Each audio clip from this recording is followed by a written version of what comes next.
자, 오늘 하나님께서 우리에게 주시는 말씀의 제목은요, 하나님 아버지라는 제목입니다. 아주 간단한 제목이에요. 하나님 아버지. 너무나도 중요한 제목이고요. 물론 주부에는 먼저 그의 의를 구하라.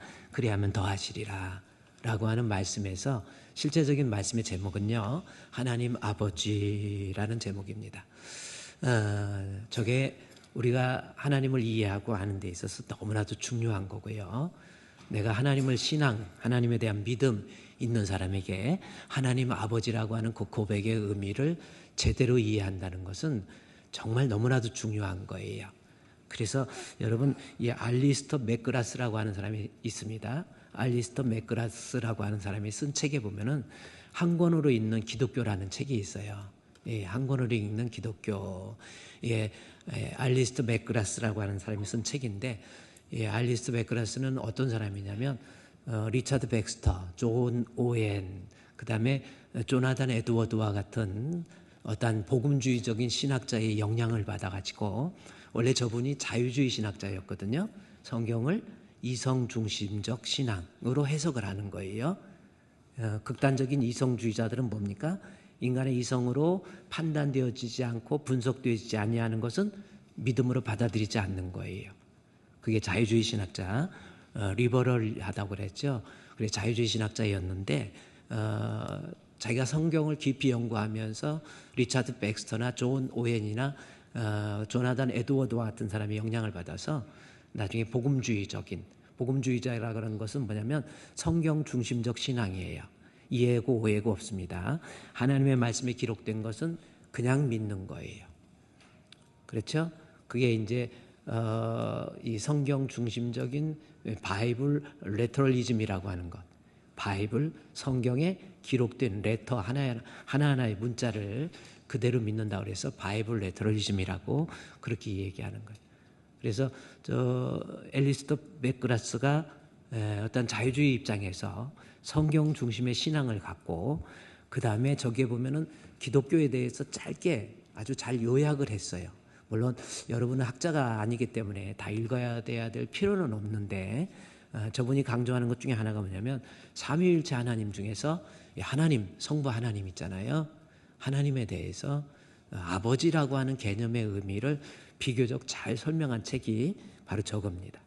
우리가요 신앙생활하면서 하나님 아버지, 기도할 때도 하나님 아버지 또 뭐 하면은 아버지 자주 하지요. 그런데 그 고백 속에 정말 이 아버지의 개념을 다 함의하고 하고 있는지 이거는 좀 따져볼 필요가 있다라는 겁니다. 아버지에 대한 신앙도 없이 그냥 하나님 아버지, 혹시 그거는 아니냐는 거죠. 어떤 성도들 믿음 좋은 사람들이라고 할 수 있나요? 지나가다 넘어지려고 그러면 아이고 아버지 그래요.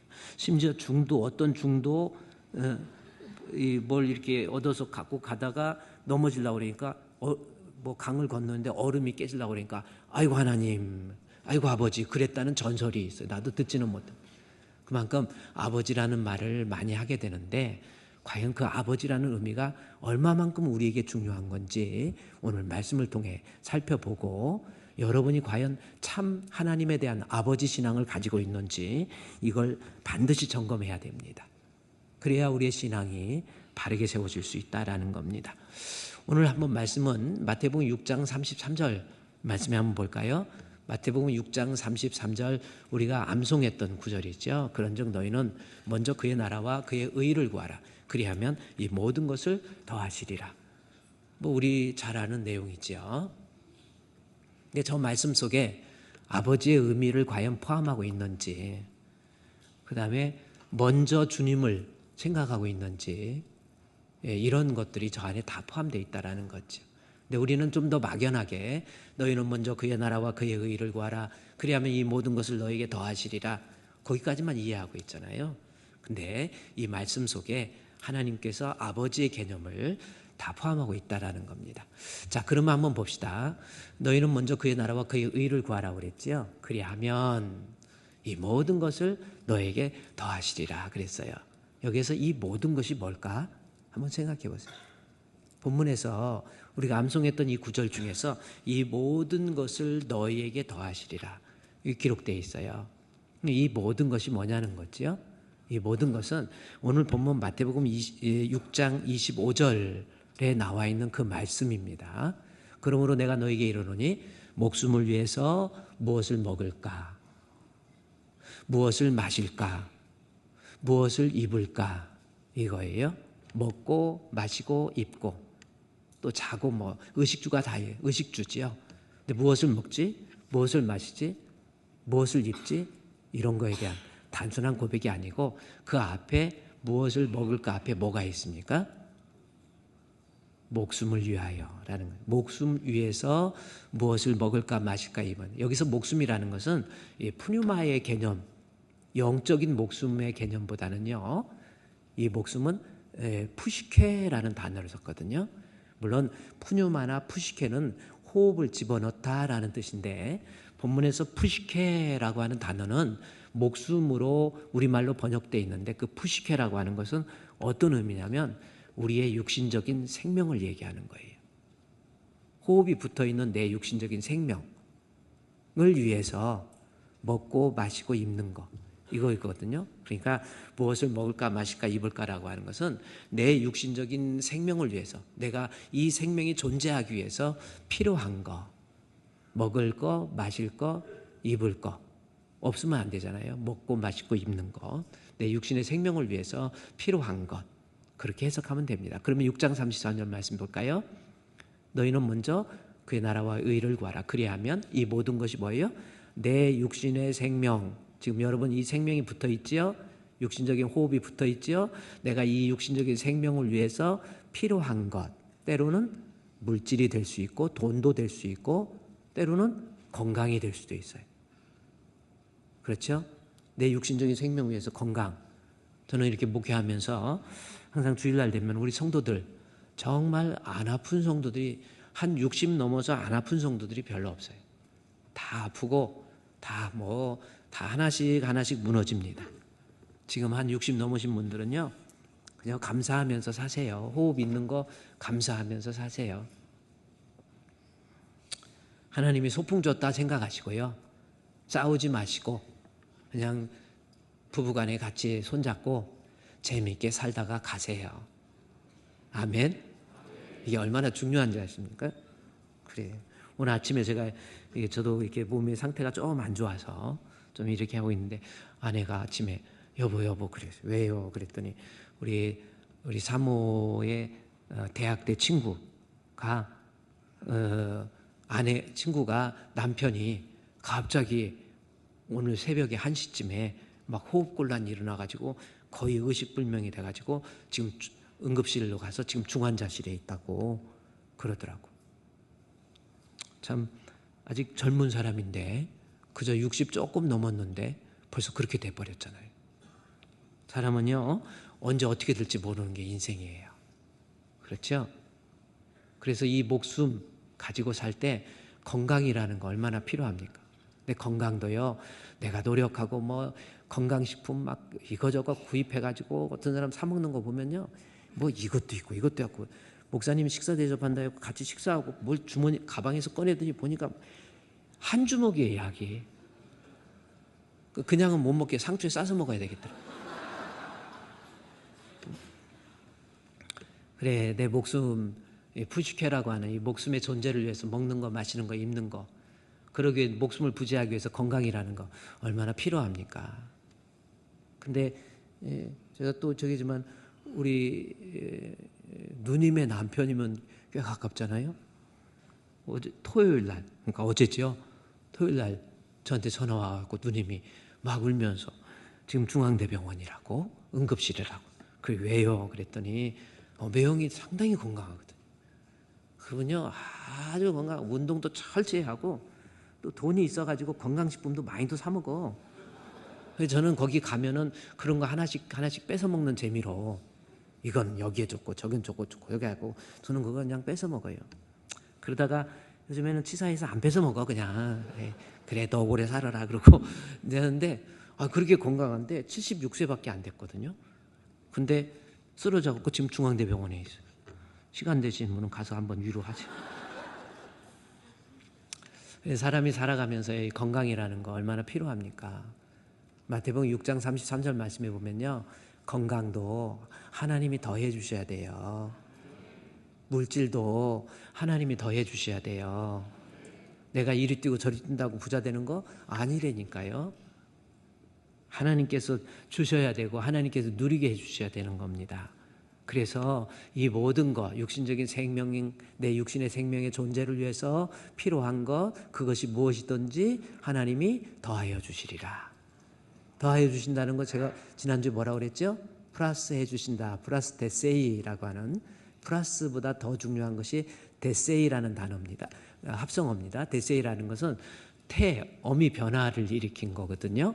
더해준다. 플러스한데 우리가 플러스 해준다고 그러잖아요. 헬라어의 플러스예요. 플러스 데세이라는 것은 저게 시제가 현재 능동태 분사. 그러니까 현재 능동태 분사. 그러니까 현재 분사는 진행의 의미가 있고 과거 분사는 완료의 의미가 있어요. 근데 하나님께서 이 모든 것, 건강이든 뭐든 하나님이 더해 주신다라는 것은 그냥 찔끔찔끔 더해 주는 게 아니에요. 필요한 것 계속해서 중지하지 않고 필요한 것 계속해서, 그래서 제가 풍성이라는 말을 집어넣었어요. 계속해서 필요한 것 넘치도록 필요한 것을 채워주신다. 그러한 복이 새해에 임하시기를 우리 주님의 이름으로 축원드립니다. 하나님이 건강 주셔서 건강도 하고 또 필요한 물질도 하나님이 더해 주셔서 이 모든 것 더해 주신다라는 거지요. 근데 6장 33절 말씀에 이 모든 것 더해 주신다고 그랬는데 더해 주시길 때에 그러하면 이라는 거잖아요. 이렇게 할 때 더해 주신다라는 겁니다. 어떤 사람에게 더해 주신다고 그랬어요? 너희에게 더해 주신다고 그랬잖아요. 그래서 우리가 먼저 하나님으로부터 복을 받기 위해서 육신적인 거 필요 공급받기 위해서 우리는 어떻게 돼요? 그렇게 하라는 거. 먼저 구해야 될 것이, 먼저 누구? 너희는 이겁니다. 여기서 너희가 누군가라는 거예요. 너희가 되어라는 거예요. 너희가 어떤 사람이 되어야 되는가라는 것을 이야기하는 거예요. 그래서 너희가, 그리고 그 너희에게 복을 주신다라는 겁니다. 그러면 여기서 너희는 뭘까라는 겁니다. 이것도 여러분이 성경에서 이 말씀을 한번 깊이 있게 보세요. 너희에게 복을 주신다고 그랬거든요. 그럼 너희는 누군가라는 겁니다. 그러면 여기서 이 말씀이 시작되게 된 내용은 뭐냐면 마태복음 6장 30절부터 내용을 여러분이 살펴보면 됩니다. 6장 30절의 내용이 뭐냐면 마태복음 6장 30절에 오늘 있다가 내일 아궁이에 던지는 들풀도 하나님이 이렇게 입히시거늘 하물며 너희일까 보냐. 너희일까 보냐. 너희 나오죠? 너희가 어떤 사람이에요? 믿음이 적은 자라 이렇게 표현하고 있어요. 믿음이 작다라고 하는 거, 구원 얻는 믿음에 미치지 못한다, 그런 의미예요.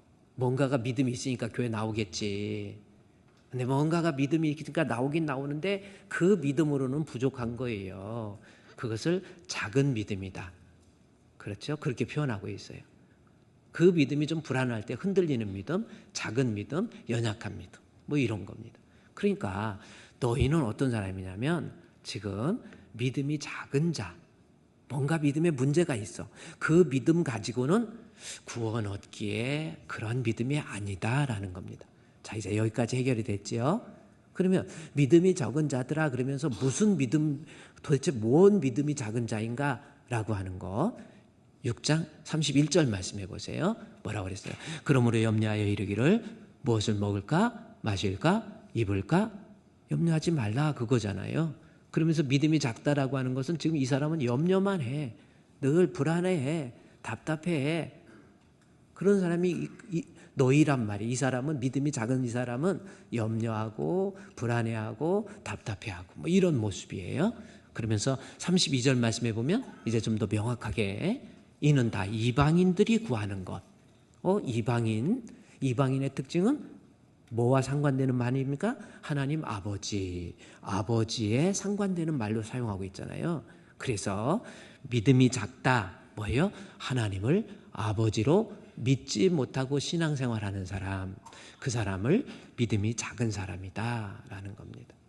그래서 33절 말씀해 보면 하나님이 공급해 주시는 내 육신적인 이 푸시케, 내 목숨의 존재를 위해서 필요한 것, 그것이 물질이든 건강이든 뭐 재물이든 그 어떤 것이든 필요한 것, 내 생존을 위해서 필요한 것 하나님이 공급해 주셔야 되는데 어떤 사람에게 너희는 먼저 라고 하는 겁니다. 먼저 해야 될 게 있다라는 거죠.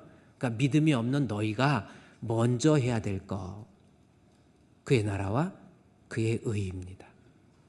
그러면 여기서 물론 이제 여기 그의 나라, 하나님의 나라, 그의 의, 하나님의 의는 반드시 믿음으로, 하나님의 의는 예수 그리스도를 통해서거든요.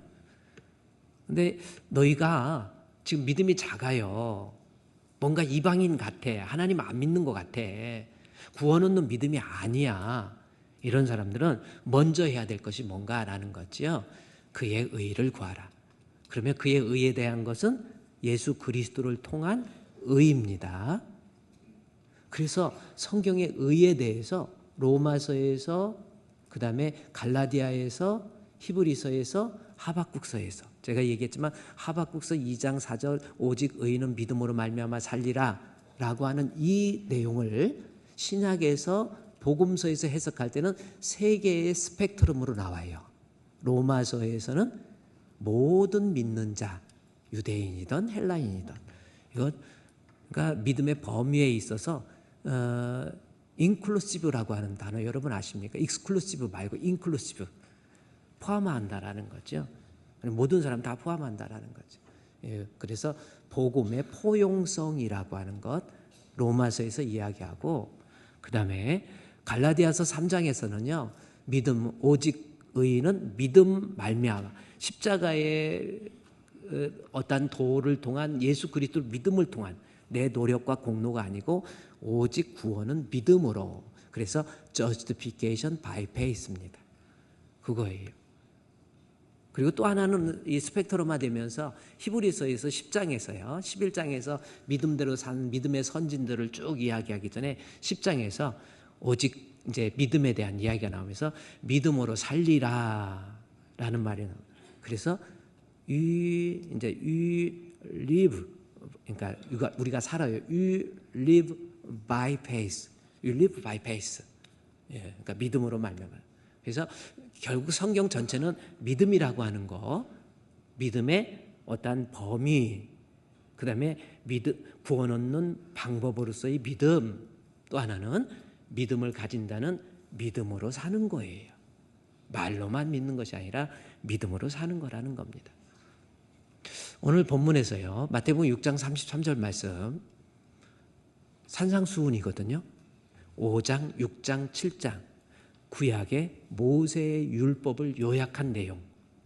그래서 율법을 복음 안에서 리플레이스 해놓은 거예요. 그래서 율법은 죽음입니다. 복음은 생명입니다. 그래서 본문에 있는 말씀에서 너희라는 말을 통해서 보세요. 오늘 본문에 너희는 먼저 그의 의, 예수 그리스도를 통한 의, 즉 하나님에 대해서 너희가 먼저 이거부터 가지라는 거예요. 예수 그리스도를 통한 의, 그것이 뭡니까? 먼저, 다시 말해서 하나님을 아버지로 믿는 믿음이에요. 여러분 지금 마태복음 6장 산상수훈이잖아요. 쭉 읽어보세요. 하나님을 아버지로 믿는 믿음, 먼저 그거부터 회복하라는 거예요. 마태복음 6장 33절에서 이 모든 것을 더해 주시는 하나님의 은혜를 누리기 위해서는 나부터 내 마음의 중심에서 하나님을 아버지로 부를 수 있는, 그래서 어떤 신앙생활을 하더라도 하나님을 아버지로 믿는 믿음, 그 믿음을 가지고 있을 때 내가 육신적인 것, 필요한 것도 하나님으로부터 공급받을 수 있다라고 하는 것을 이야기하고 있는 겁니다. 본문 마태복음 6장에서요 산상수훈이라고 그랬죠. 마태복음 5장과 달리 6장에서는 어떤 내용을 다루고 있느냐면, 내가 하나님을 믿어요. 그런데 이 믿음이라는 것은 관념론적이에요. 눈으로 볼 수도 없고 손으로 만질 수 없어요. 믿음이 눈으로 보입니까? 손으로 만져집니까? 내가 믿음이 눈으로 보여요? 안 보여요. 그러다 보니까 믿음이 눈으로 안 보이고 손으로 만질 수도 없으니까 정말 무서운 것은 뭔지 아세요? 교회만 다니면 내가 믿음 있는 줄 알아요. 이게 문제예요. 우리 예수님께서 이 마태복음 이 6장을 통해서 산상수훈을 통해서 율법을 해석해 가면서 중요한 거. 그래서 진짜 믿음 있는 사람에게 나타나는 현상이 있는데, 그렇죠? 내가 하나님을 믿어요. 그러면 말로만 믿어가 아니라 그 믿음을 가진 사람으로서 나타나는 현상이 있습니다. 그 현상이 마태복음 6장에서 3가지가 나와요. 그러니까 여러분이 하나님을 믿어요. 여러분 하나님 믿습니까? 그러면 율법적으로 하나님을 믿게 되면 구약시대 율법으로 볼 때 내가 하나님을 믿으면 3가지가 밖으로 눈에 보이는 모습으로 나타나야 돼요. 그 모습이 뭘까라는 겁니다. 마태복음 6장 1절에서 앞에 보세요. 6장 1절에서 4절까지의 말씀의 내용은 6장 2절에서 나와 있죠. 구제가 나옵니다. 그러니까 구약시대에 하나님을 믿는 사람이라고 한다면 내가 가지고 있는 것을 가지고 연약한 사람, 부족한 사람, 과부, 고아들을 구제해 줄 알아야 돼요. 그러니까 하나님 믿는다고 그러면서 구제가 없다. 이거 아니거든요. 그래서 하나님 믿는다고 한다면 구제가 있어야 돼요. 또 하나, 구약의 율법에 의해서 내가 하나님을 믿는다고 한다면 또 뭐가 나와야 되냐면 6장 5절에서부터 나와 있어요. 기도가 나와요. 6장 5절에서 또 너희는 기도할 때 해서 기도라고 하는 것이 나옵니다. 그래서 하나님 믿는다고 하면서 기도 안 한다. 이거 문제거든요. 문제가 아니라 내가 하나님 앞에 믿음이 있는지 없는지 구약시대에 자기가 알아볼 수 있는 내가 믿음이 좋다. 구제가 이렇게 있어요. 그래서 바리새인과 서기관들은 율법학자들은요. 자기가 사거리에 나가서 막 구제도 하고 막 뿍뿍 불면서 나팔 분다는 것이 막 소문내고 다닌다는 뜻이 아니거든요. 구제할 때 우리 엿장사가 땡땡땡땡 하듯이 여기 나팔 불지 말라라는 것은 구제하기 전에 먼저 뿍뿍 나팔을 부는 나팔수가 있고 그래야 구제하러 왔구나. 나를 구제해줘야 빨리 나가봐야지 하고 나오는 거거든. 옛날에 우리 땡그랑 종치고 골목길 다니면 그건 뭐예요? 두부장사 땡글땡글이잖아요. 아 두부 팔러 왔네 그래요. 짹짹 이건 뭐예요? 금방 어떻게 이렇게 아세요? 엿 먹으라고 엿장사가 와가지고 이렇게 얘기해요. 그런 일이 있었어요. 그런 것처럼 구제할 때 여기 마태복음 6장 2절 말씀에 나팔을 불지 말라라는 것이 뭐 소문내고 다닌다 이 뜻이 아니고 먼저 구제를 해야 되는 하나님을 믿기 때문에 구제를 해야 되는데 나 구제하겠어 이렇게 안 하고 나팔수가 다니면서 뿌 하고 다니는 거예요. 그러면 구제 받기 위해서 사람들이 나왔거든요. 이것이 믿음이 있으면 구제하라는 거예요. 그래서 반드시 율법학자들이나 율법을 지키는 사람들은 이 구제를 꼭 필연적으로 한 거예요. 그게 하나님 믿는 믿음의 표시가 되기 때문에. 6장 5절에서 기도도 마찬가지입니다. 하나님 믿는 믿음이 있기 때문에요. 기도도 해요. 기도할 때라는 거죠. 기도라고 하는 거. 오늘날도 마찬가지죠. 기도. 자기가 하나님 믿는다고 그러면서 기도가 없다. 이것도 문제입니다. 구약의 율법 시대에도 기도가 있어야 저 사람이 하나님을 믿는구나 라고 하는 믿음을 외적으로 볼 수 있는 증거였다라는 겁니다. 또 하나는 기도에 대해서 쭉 15절까지 얘기해요. 16절 말씀해 보면은 하나님 믿는 믿음이 있으면 뭘 합니까? 금식이라는 것을 했어요. 밥 안 먹고 그래서 슬픈 기색도 보이고 뭔가 금식하는 거 사람에게 보이려고 뭔가가 얼굴도 좀 이렇게 틀어놓고 그렇게 해서 구제 그래야 믿음 있는 것으로 사람들이 평가하고 그리고 본인도 하나님 앞에 자기중심적 신앙을 가진 사람으로서 자기가 판단해서 나는 이거 하니까 믿음이 있어 이렇게 판단한 거예요. 그래서 믿음이 있으면 구제, 믿음이 있으면 기도, 믿음이 있으면 금식 이게 구약의 율법이었습니다. 그런데 이것이 신약의 복음서에서 산상수훈에서 예수님께서 해석할 때는 뭡니까? 너희가 믿음이 있으면 구제나 금식이나 그 어떤 신앙적 재행위 그것이 구제든 기도든 금식이든 정말 중요한 복음적 의미는 뭐예요? 그래서 보세요. 6장 1절부터 구제에 대해서 얘기할 때 보세요. 이제부터 강조합니다. 사람에게 보이려고 그들 앞에서 너희 의를 행하지 않도록 주의하라. 그리하지 아니하면 보세요. 하늘에 계신 너희 아버지 이거예요. 그러니까 내가 구제할 때 구제하면 나 믿음이 있다 이걸로 표시됐는데 신약시대 복음은 그게 아니에요. 하나님을 아버지로 믿는 믿음 이거 가지고 있어야 구제를 하든 뭘. 기도도 마찬가지예요. 6장 5절에 너희를 기도할 때에 의식하는 자 쭉 나오다가요. 6절 말씀에 너는 기도할 때에 골방에 들어가서 문을 닫고 은밀한 중에 계신 뭐예요? 은밀한 중에 계신 내 아버지께 기도를 하는 거예요. 신약의 복음에서 중요한 것은 내 행위, 어떠한 신앙적 행위에 앞서서 내 마음의 중심에서 하나님을 아버지로 믿는 믿음. 지금 이걸 계속 강조하는 거예요. 얼마나 아버지를 강조하는지요. 7절, 8절 가서 보세요. 8절 같은 거 보면 그러므로 그들을 본받지 말라. 구하기 전에 너희에게 있어야 할 것을 하나님 너희 누구예요? 아버지께서 아시느니라. 아버지지요. 9절 그러므로 너희는 이렇게 기도하라. 기도할 때도 그냥 그냥 나와서 하나님 나는 기도합니다 하고 기도했는데 아니에요. 뭐가 중요한 거예요? 하늘에 계신 우리 아버지, 하늘에 계신 우리 아버지, 이게 중요한 거예요. 그래서 신약시대에 우리가 진짜 믿음이 있다고 한다면 중요한 건 뭐 기도를 하든 구제를 하든 무엇을 하든지 하나님을 아버지로 믿는 믿음, 이거부터 회복하라는 거예요. 이게 마태복음 6장 전체의 결론이라니까요. 좀 더 내려가 볼까요? 9절에서도 하나님 아버지 나오지요. 13절에서도 우리를 시험에 들게 하지 마옵시고 다만 악에서 구하옵소서. 나라와 권세와 영광이 아버지께 여기 아버지라는 말이에요. 그 다음에 또 나오죠. 14절에 너희가 사람의 잘못을 용서하면 너희 하늘 아버지께서, 하늘 아버지라는 말이 계속 나와요. 그 다음에 15절에서도 계속해서 너희의 아버지께서라는 겁니다. 금식 좋습니다. 믿음이 있으면 금식해야 돼요. 이때 구약의 율법 때. 그래서 꼭 금식만을 말하는 게 아니고 꼭 구제만을 말하는 게 아니고 꼭 기도만을 말하는 것이 아니라 구약의 율법에서는 하나님을 아버지로 믿는 믿음이 없었어요. 그러나 오늘날 우리가 신앙생활하면서 어떤 신앙생활을 하든 금식을 하든 구제를 하든 기도를 하든 가장 중요한 것이 뭡니까? 16절에서 금식일 얘기하죠. 금식할 때에 18절 보세요. 이는 금식하는 자로 사람에게 보이지 않고 오직 은밀한 중에 계신 내 아버지께 보이게 하려 함이니라. 이 말씀이 나오죠. 계속해서 아버지예요. 마태복음 6장에서는 지금 강조하는 것이 뭐예요? 나부터 하나님 앞에 내 마음의 중심에서 하나님을 아버지로 믿는 믿음, 그거 가지고 신앙생활, 그거 가지고 기도도 하고, 그거 가지고 구제도 하고, 그거 가지고 금식도 하고, 뭐 계속해서 지금 뭐 쭉 내려가 보세요. 여기 하늘에 계신 내 아버지 26절 뭐 볼까요? 너희 하늘 아버지께서 기르시나니 나오죠?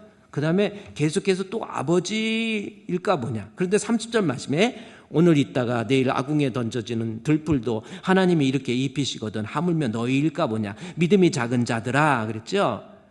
이방인들처럼 하나님을 아버지로 부르지 못하는 이방인들처럼 맨날 염려만 하면서 하나님을 아버지로 믿지도 않으면서 그러지 말고 30절에 그런즉 너희는 이제부터 어떻게 해요? 너희가 어떤 사람이에요? 아버지에 대한 믿음도 없이 그거 말고 뭐예요? 아버지가 되기 위해서는 먼저 그의 나라와 의가 뭡니까? 예수 그리스도를 통한 의란 말이에요. 이 말은 뭡니까? 나 같은 것이 하나님을 아버지로 부를 수 있는 방법 뭡니까? 요한복음 1장 12절에 나와 있잖아요. 내가 하나님을 아버지로 부를 수 있는 방법이 뭐예요? 영접하는 자, 곧 그 이름을 믿는 자에게는 하나님의 자녀가 되는 권세를 준단 말이에요. 그래서 마태복음 6장에서 내가 어떤 신앙생활을 하든지 간에 구제든 금식이든 또 뭐 기도든 또 내가 이 세상에 목숨을 위해서 필요한 것 하나님으로부터 공급받기 위해서라고 한다면 그것이 기도의 모습이 됐든 어떤 모습이 됐든지 간에 반드시 먼저 내 마음속에 하나님을 아버지로 믿는 믿음, 이거부터 회복하라는 거예요. 아버지로 믿는 믿음도 없이 아니라 하나님이 더해 주시지 않는다라는 겁니다. 이것이 신약의 복음이에요. 그러면 이제 좀 생각해 봅시다. 그러면 우리가 아버지 하늘에 계신 우리 아버지 막 하고 있는데 그 아버지라는 고백 속에 어떤 의미가 담겨져 있는지 우리 알고 고백을 해야 돼요. 그냥 아무 생각 없이 그냥 툭 하면 그냥 넘어지려고 해도 아이고 아버지 그러고 그런 거 말고 정말 기도할 때도 하늘에 계신 우리 아버지 할 때마다 그 안에 담겨져 있는 의미가 뭔가 유대인들이 아버지의 개념 속에서 사용하고 있는 내용이 뭔지를 알아야 돼요. 이거는 지난주 내용을 조금 더 보고 나머지 부분을 보충해서 내가 하나님을 아버지로 믿는다라고 하는 것은 어떤 의미가 있는지를 정확히 이해하고 있어야 됩니다. 여기에 대한 설명을요, 신명기 32장, 여러분이 이번 넘겨보세요. 너무 중요한 내용. 창세기, 출애굽기, 레위기, 민수기, 신명기 있죠? 신명기 32장. 그냥 성경 펴서 이렇게 좀 이렇게 움직이면서 이렇게 하야지 가만히 있지 마시고 펴보세요. 그냥 성경 덮어놓고 있고 그러지 마시고. 왜 덮어놓고 있습니까? 저는 덮어놓고 믿어요. 그러지 마시고 펴가지고 읽어보세요. 자, 아버지의 개념이 뭔지. 여러분, 이게 믿음입니다. 32장 6절 말씀에 어리석고 지혜 없는 백성아 나왔죠. 이 구약의 율법 속에서 하나님의 아버지라는 의미가 뭔지도 모르고 사용하지도 않아요. 우리가 하나님을 아버지로 고백한다. 예수님께서 십자가에 못 박혀 죽으신 이유가 신성모독죄입니다. 어떻게 네가 어떻게 하나님을 아버지라고 하느냐? 이래서 죽인 거거든요. 그래서 구약의 율법에서는요, 하나님 아버지로 못 불러요. 감히 이름을 못 부르기 때문에 여호와 이름을 감히 못 불러서 아도나이, 그다음에 엘로힘 이름을 여러 가지 별명을 불렀거든요. 그런 하나님 이름을 감히 못 불렀단 말이에요. 지금 북한에서도요, 김정은이 똑같은 이름이 있으면 다 바꿔버렸대. 그리고 김주에 있었는데 저도 직접 제가 김정은한테 들은 건 아니지만은 내래 그 동무가 한번 하면 그냥 그 동무 아주 그냥, 그래서 김주에 하면은요 이름도 다 바꿔야 됩니다. 그만큼 존엄에 대해서 이름을 함부로, 하나님 구약 시대예요. 하나님을 어떻게 아버지로 합니까? 시편 23편 1절 있죠. 우리는 그냥 읽잖아요. 여호와는 나의 목자시니. 이거 유대인들에게는 파격이에요. 못하는 거예요. 어떻게 감히 하나님을 나의 목자라고 하냐는 거야. 이건 말도 안 된다라는 겁니다. 그래서 시편 23편에 대해서요, 유대인들, 지금도 유대교에 빠져 있는 사람들은요, 별로 어떻게 감히 하나님을 전지전능하신 하나님을 나의 목자라고 그러냐는 거죠. 아버지라. 그래서 유대인들은요, 여기 신명기 32장 6절에 나온 것처럼 어리석고 지혜 없는 백성이 돼가지고 하나님을 아버지라고 고백하지 못해요. 그런데 이제 아버지의 의미가 뭔가 봤더니 우리가 공부했죠? 아버지 하면 어떤 의미예요? 나를 지으시고 나를 만드시고 나를 세우시고, 다시 말해서 내가 이만큼 세상에 태어나서 존재하는 거, 존재의 근원은 하나님, 이거를 아버지라고 고백하는 거예요. 존재의 근원은 하나님 아버지, 이겁니다. 또 좀 넘어갔죠. 지난주에 했으니까 좀 더 보면요, 10절 말씀에 하나님 아버지라는 의미의 두 번째는 뭐가 있어요? 황무지와 같은 인생길에서, 광야와 같은 인생길에서 하나님이 나를 만나주시고 호위해 주시고 보호해 주시고 지켜주시는 분, 이게 아버지의 개념이에요. 나를 지키시는 자는 주무시지도 않고 졸지도 않는다고 그랬잖아요. 여호와께서 지키시지 않으면 파수꾼의 경성함도 허사라고 하는 거예요. 내가 이렇게 해서 이렇게 지켜지는 게 하나님이 지켜주셔야 돼요. 할렐루야. 그래서 아버지라는 고백 속에서는 존재의 근원, 광야와 같은 인생 살면서 나를 지켜주시는 분은 당신이십니다 라는 고백이에요. 또 하나 볼까요? 뭡니까? 오늘 13절 말씀에서 보면요, 여기 먹게 해주신다라는 말씀이 있어요.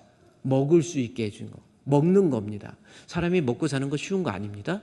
그래서 먹고 살게 해주시고, 반석에서 꿀을 굳은 반석에서, 그 다음에 14절에 소에 얽힌 젖이 뭐라고 그랬어요?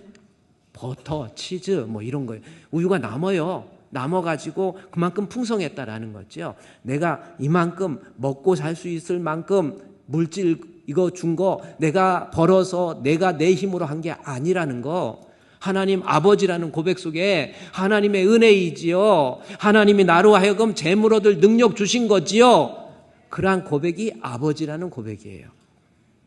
이게 아버지라는. 그래서 존재, 지켜주시고 보호해주시고 그 다음에 먹여주시고.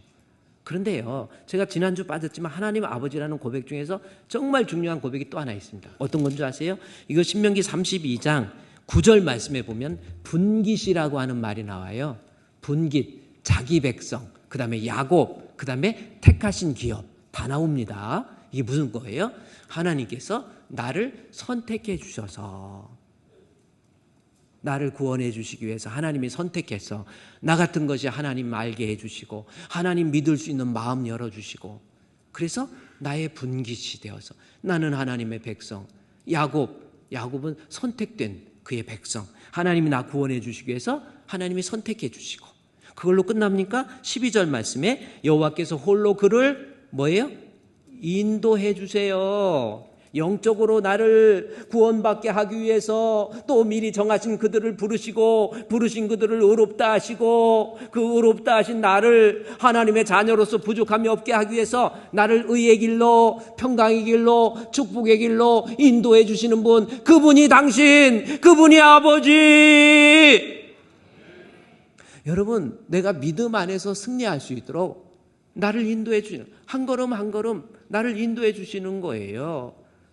교회도 아무 교회나 만난 게, 주품교회 만난 거 감사할 줄 아세요? 왜 기분 나쁩니까? 감사할 줄 알아야 돼요. 목사도 욕심 버리고 오직 하나님 말씀을 중심으로 제대로 가르치는 우리 주품교회, 그렇잖아요. 타협하지 말고 그저 그럴듯하게 사람의 비유나 맞추는 거, 그런 거 말고 하나님 말씀, 학문과 경건이 있는 교회, 그런 교회로 인도해 주신 거 감사할 줄 알아야 돼요.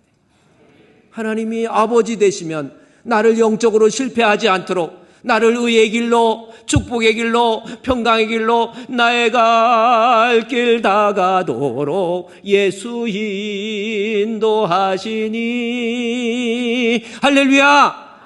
하나님 나를 인도해 주시는 거예요. 영적으로 믿음 잃어버리지 않도록 하나님이 또 좋은 친구 만나게. 여러분, 친구가 얼마나 중요한지 아세요? 여러분, 신앙생활하면서 자꾸 부정적인 사람 있죠? 뭔가가, 어떤 사람은 자꾸 예배도 안 드리고 자꾸 이런 사람도 있어요. 그런 사람하고 친구하면 자기도 비슷하게 돼버립니다. 고대 로마에서 형벌 중에서 진짜 무서운 형벌이 뭔지 아세요? 시체하고, 죽은 시체하고 살아있는 사람하고 묶어놔버려요. 3일 안에 병들어서 죽어요. 여러분, 인터넷 찾아보세요. 죽은 시체하고 같이 묶어버려. 그러면 거기에서 썩고 뭐 하면서 그냥 같이 썩어버려요. 친구 잘못 사요. 늘 부정적으로. 어떤 사람이 그냥 같이 몰려다니면서 늘 하는데 뭔가 예배 출석을 잘 안 하길래 왜 예배 출석 안 하세요? 그랬더니 아유, 천주교에서는 일주일에 한 번만 하면 되는데 여기는 무슨 애들 가르칠 때 예배 드리고 또 어른 예배 드리고 뭐 그런데요? 신앙은요, 내가 중심이 아닙니다. 하나님이 중심이에요. 그리고 예배도 안 드리고 그러더니 지만 안 드리면 어색하니까 이제 자기 친구 또 모집을 해요. 협회 만들어야지. 불만협회 만들어가지고 너도 와봐 해갖고 우리 같이 성경 공부. 어디서 성경 공부 하자는 사람 치고 제대로 된 사람이 별로 없어요. 요즘 대학가에 학생들 요즘 신천지 옛날에 또 있잖아요. 성경 공부하자고 가가지고 장학금 주네 뭐네 해가지고 뭐 해가지고 결국 다 끌어들이잖아요. 그래가지고 우리 주중에 모여서 우리 교회에서 성경 공부하자. 아니, 성경 공부하면 성경 공부나 하지. 이제 은근히 불만해가지고 나는 예배 한 번만 나오는데 왜 집사님은 2번, 3번 나와? 집이는 은혜가 돼야? 또 이래요. 그래갖고 비슷하게 되더니 나중에 걔도 안 나와. 그 옆에 또 꼬붕아 또 있어요. 그래가지고 같이 하더니 혼자 정의로운 것 같아. 이제부터는 이게 정의라가 이렇게 하는 거야, 뭐 하는 거야, 막 이러고. 그러더니 쪼르르 다 없어져 버리더라고요. 똑같아져 버려. 나중에 죽은 시체한테 묶여져 있으니까. 그래서요, 하나님이 내 앞길 나를 인도해 주시는 거예요. 우리 하나님이 영적으로 나를 택해 주시고 나를 의의 길로, 평강의 길로, 축복의 길로 인도해 주셔서 결론은 어떻게 합니까? 15절 나와 있잖아요. 나를 마지막 줄에 구원의 반석, 예수 그리스도를 믿어서 구원 얻게 해주시는 하나님. 자, 하나님 아버지 정리됐죠? 여러분, 교회 그냥 그대로만 다니지 마시고 내가 하나님 아버지에 대한 고백이 있을 때 이 모든 거 더해 주신다고 그랬잖아요. 믿음이 작은 사람, 이방인들처럼 하나님을 아버지로 안 믿어. 교회만 다니지 안 믿어. 그거 말고 하나님 아버지로 믿는다는 것 정리하세요. 내 존재, 내가 이렇게 살아서 움직이고 존재하는 거 하나님입니다. 이 광야와 같은 인생, 이 험한 인생길에서 나를 지키시고 보호해 주시고 만나 주시고 호위해 주시는 분은 하나님이십니다. 그걸 믿는 거예요. 또 하나는 뭡니까? 나로 하여금 물질적인 필요, 하나님께서 먹을 것, 입을 것 하나님이 더해 주신다. 하나님이에요. 내가 사업 잘해서 착각하지 마세요. 하나님이에요. 가장 중요한 거, 나 같은 거 선택해서 나로 하여금 하나님 알고 나로 하여금 예수님 믿게 해주신 하나님 감사합니다. 이게 아버지의 고백 속에 들어있다라는 겁니다. 그러면 여러분 한번 생각해 보세요. 여러분 하나님 아버지를 믿고 있습니까? 한번 깊이 생각해 보세요. 우리 2026년도 벌써 2월 달이에요. 그냥 교회만 다니는 거 말고 하나님이 나의 아버지! 그리하면 이 모든 것을 너에게 더하시리라. 결국 하나님 아버지라는 것은요, 예수를 그리스도로 믿는 믿음을 통해서 하나님을 아버지로 부르는 거잖아요. 다시 여러분 하나님을 아버지로 믿는 우리 성도 되시기를 주의 이름으로 축원드립니다. 신명기 32장 계속 보세요. 그래서 항상 나를 존재하게 하시고 나를 눈동자같이 보호해 주시고 나로 하여금 먹고 살게 해주시고 나로 하여금 이만큼 구원해 주신 하나님, 모든 것이 은혜, 할렐루야, 은혜, 은혜, 하나님 은혜. 감기만 안 들었으면 이거보다 훨씬 잘할 수 있는 거예요. 오늘 감기 때문에 베린 거예요. 그러나 저는 그래요. 정말 하나님의 은혜, 이게 아버지 신앙이란 말이에요. 아까 알리스터 맥그라스가 쓴 그 책 있잖아요. 한 권을 읽는 기독교 진리, 한 권을 읽는 기독교 있잖아요.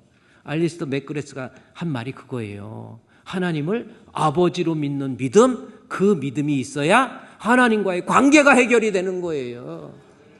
그래야 필요한 것 하나님으로부터 마음껏 공급받죠. 하나님을 아버지로 믿는 우리 주품교회 성도 되시기를 우리 주님의 이름으로 축복합니다. 우리 한번 따라합시다. 하나님 아버지, 할렐루야. 그러면 우리가 이제 하나님 아버지로 했어요. 자, 이게 믿음입니다. 근데 믿음은 눈으로 안 보이고 손으로 못 만져. 그러다 보니까 하나님 아버지라고 믿지도 않으면서 입술로만 주여 하는 꼴이 될 수가 있어요. 그러면 내가 하나님을 아버지로 믿는다면 눈으로 보이는 현상이 있어. 그래서 본문에서 이야기하거든요. 신명기 32장의 말씀에 보니까 보세요. 15절, 16절, 17절 하나로 묶을 수 있으면 한번 묶어주세요. 여기 15절, 16절, 17절 나와 있죠? 우리 하나님이 아버지이신데 6절 말씀에 너를 내 아버지시요 그랬잖아요. 하나님의 아버지시라서 6절, 7절, 8절부터 쭉 설명을 했지요. 그리고 그래서 하나님에 대해서 나는 하나님 앞에 어떤 존재? 여수르나 15절 여수론 나와요. 여수론 여기 여수르나 여수른이 무슨 뜻이에요? 야곱의 애칭입니다. 하나님이 그만큼 너 무지무지하게 사랑해. 하나님이 나를 무지무지하게 사랑해서 나를 존재하게 하시고 내 육신적인 것, 영적인 것 책임지시는 분이 당신이십니다. 그렇게 나를 사랑했는데 여기 여수르나 16절 보세요. 기름짐에 지 살만하니까 발로 차버려요. 살찌고 비대한, 옛날에 지금은 살찌고 비대하면 안 좋은 걸로 했는데 이때는 좋은 거야. 우리 어렸을 때는요, 애기들도 우량아 선발대회가 있어서 아항 하고 웃으면서 애기가 웃는 거고 우량아 선발대회에 있었어. 아, 그 친구 이름이 그게인데 그분도 아마 지금 70 넘었을 건데 우량아 선발대회에 있었어. 하여튼 몰라요? 하여튼 있어서 옛날에 살찐 게 더 좋았어. 저는 지금도 살찐 게 더 좋은 것 같아. 나는 살이 안 쪄서 죽겠어. 어렸을 때부터 국제갈비여가지고. 그래가지고 살 좀 쪘으면 참 좋게. 부러워. 살찐 사람들 보면. 그래서 아우 살찐 사람들 부럽다. 그랬는데 이제 나이가 60이 넘어서 동창회 같은 데 가면은 다 나만 부러워해. 다른 분들은 살이 이렇게 나가지고 옷을 입어도 막 이게 털어지려고 그래. 털어지려고 그러고. 머리는 다 빠지고 세수할 때 보면 이렇게 해야 돼. 그게 참 그래서 야 이게 세상이 지나고 보니까 이제 좀 살이 마른 것도 좋은 거구나 그래. 근데 어쨌든 여기서 살찌고 비대해지니까 하나님 아버지로 안 믿는 사람 특징이 보세요. 기름지니까 발로 차버리지요. 하나님 은혜 내가 해서 한 거지 뭘 내가 해서 이만큼 먹는 거지. 그 다음에 살찌고 비대해지니까 윤택해지니까 자기를 만드신 지으신 하나님은 어떻게 해요? 버려버렸네. 어떻게 합니까? 그 다음에 자기를 구원하신 하나님 아예 우습게 알아버려. 업신여겨버렸어요. 지금 이스라엘 그게 6절에 어리석고 지혜 없는 백성이라고 그러는 거예요. 하나님을 아버지로 안 믿으니까 지 살만하니까 그냥 발로 차. 그럼 비대하고 윤택하게 되니까 지으신 하나님 버려버려. 그 다음에 또 어떻게 되죠? 15절에 자기를 구원하신 하나님 우스게 나를 구원하긴 하나님 아버지를 안 믿는 거예요. 업신여겨버려요. 이 업신여기고 하나님 버려버리고 발로 차버린 사람의 어떤 모습으로 나타나요? 하나님 15절은 하나님에 대한 믿음, 아버지로 믿는 믿음이 있는 사람인데 믿음이 없는 사람의 모습이 하나님 안 믿어버리는 사람이 어떤 모습으로 나타납니까? 여러분이 찾으세요. 16절 그들이 다른 신호로 질투를 일으키며 그 다음에 17절 시작. 그들은 다른 신호로 그들은 하나님께 뭐 하지 않아요? 제사. 이거예요. 하나님에 대한 믿음, 하나님을 아버지로 믿는 믿음이 없는 사람 나타나는 현상, 이건 뭐 틀림없는 거예요. 하나님 앞에 드려지는 제사 안 드려. 하나님 제사 안 해요. 예배 우습게 하래요. 사무엘상 2장 17절 말씀해 보면요, 엘리의 두 아들 홈리와 제사장의 아들들이에요. 이 사람이 하나님 앞에 심히 큰 짓, 사무엘상 2장 17절입니다. 여호와의 제사를 멸시해버려요. 멸치가 아니고 멸시입니다. 아유, 하나님 그까짓 거 예배 좀 빠지면 어때요? 아유, 이럴 수도 있죠. 친구도 만나야지요. 아유, 영화도 봐야지요. 요즘 신의 악단 재밌대요. 목사님 보셨어요? 주일날 11시 한번 예매해서 한번 볼까요? 이런 모습이 나타나버려요. 어떤 뻘짓하는 거예요. 그때부터는. 그거 아닙니까? 하나님 앞에 드려지는 제사를 우습게 알아버려. 그러니까 믿음, 내가 하나님에 대한 믿음이 있는지 없는지 눈으로 보이는 거 예배입니다. 목사님 저 사람 믿음은 좋은데 예배가 안 좋아요. 거짓말이에요. 섬김이라고 하는 것이 예전적 용어거든요. 나 섬기는 자는 나 있는 곳이라면 여전히 그도 거기 있으리니. 예배라니까요. 내가 하나님 앞에, 여러분, 내 호흡이 끊어지기 전에 내가 하나님 앞에 정직하게 하나님을 아버지로 믿는 믿음이 있는지 없는지 여러분이 눈으로 확인할 수 있는 방법, 내가 예배를 어떻게 생각하고 있습니까? 하나님 제사 안 해요. 하나님 업신여기는 모습이 뭡니까? 하나님 은혜 다 발로 차버려요. 제사 안 해요. 이게 오늘 성경에 있는 말씀의 내용이에요. 그래서 하나님을 아버지로 안 믿는 사람, 하나님 앞에 예배. 한번 여러분 예배 성적 한번 보세요. 그래서 여러분, 제가 막 힘든데, 여러분 힘든 거, 내가 오늘 힘든 걸 알겠어. 나 오후 예배 그냥 가고 싶어. 집에 가서 빨리 어떻게 어질어질 해가지고, 우리 아내도 여기 있지만 여보 나 진짜 오늘 오후 예배 못해. 내가 지금까지 몇십 년 목회하면서 이렇게 몸이 힘들어서 설교 못하고 집에 가는 적이 오늘이 처음 될지도 몰라. 근데 아닐 것도 같기도 하고 될 것 같기도 해. 내가 그랬어. 근데 지금 보니까, 설교하다가 보니까 나도 힘이 생겨가지고 이따 오후에 참석할 수 있을 것 같아.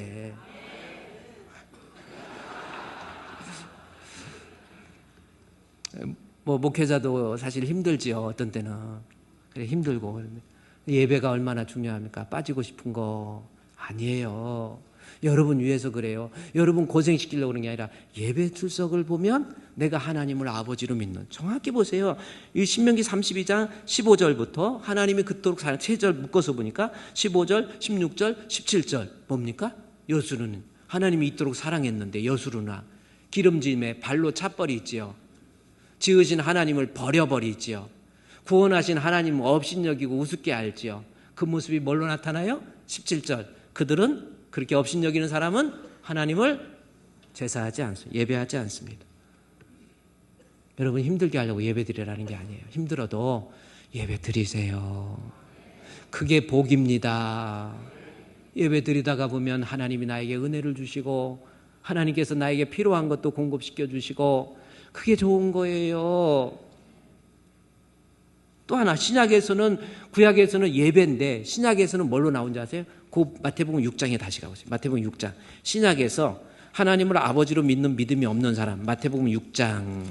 아까 33절 나오죠? 마태복음 6장 33절에서 그런즉 먼저 우리는 너희는 먼저 너희가 믿음이 없는 사람 하나님을 아버지로 믿으라고 그랬죠. 아버지로 안 믿는 사람은 구약에서는 제사를 그냥 우습게 알고 하나님 앞에 예배 안 드리고 여러분 조금 힘들어도 오후 예배도 드리세요. 예배 드리다 죽는 사람 없어요. 아유 피곤해서 그래도 드려보세요. 제발 여러분을 위해서 그러는 겁니다. 신약에서 하나님을 아버지로 안 믿는 사람 특징 뭔지 아세요? 30절 말씀에 6장 30절 너희 일가보냐 하물며 믿음이 작은 자들 하나님 아버지를 안 믿는 사람 있죠. 그러므로 이르기를 무엇을 먹을까 마실까 무엇을 입을까 하지 말라. 이것이 뭐예요? 염려. 하나님 앞에 늘 그래서 25절 말씀에서는 먹을까 마실까 무엇을 입을까 염려. 그러니까 하나님을 아버지로 안 믿는 사람은 이방인들처럼 늘 걱정이야. 늘 염려야. 늘 불안해. 늘 답답해. 툭하면 원망해. 툭하면 불평해. 하나님 아버지로 안 믿기 때문에 앞으로 살아가면서 어떻게 사냐. 제가 목회하면서 사람들 그래요. 아유 권사님 어떻게 살지. 앞으로 어떻게 살 거야. 힘들어서 어떻게 살아.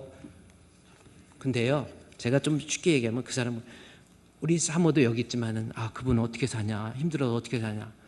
만나서 대화하면 she is always smile. always smile. A로 수식하는 형용사나 부사는 앞에서 그래서 always smile. 항상 웃어요. 아니 어떻게 살으려고 그래? 어떻게 이렇게 용기가 있는지 몰라. 왜? 하나님은 아버지! 그걸 못 믿으니까 염려하고 불안해하는 겁니다. 오늘은 여기입니다. 하나님이 우리 아버지 되심을 믿어서 믿음 안에서 약속한 모든 것에 더해 주심의 복을 누릴 수 있는 우리 성도 되시기를 우리 주님의 이름으로 축원드립니다.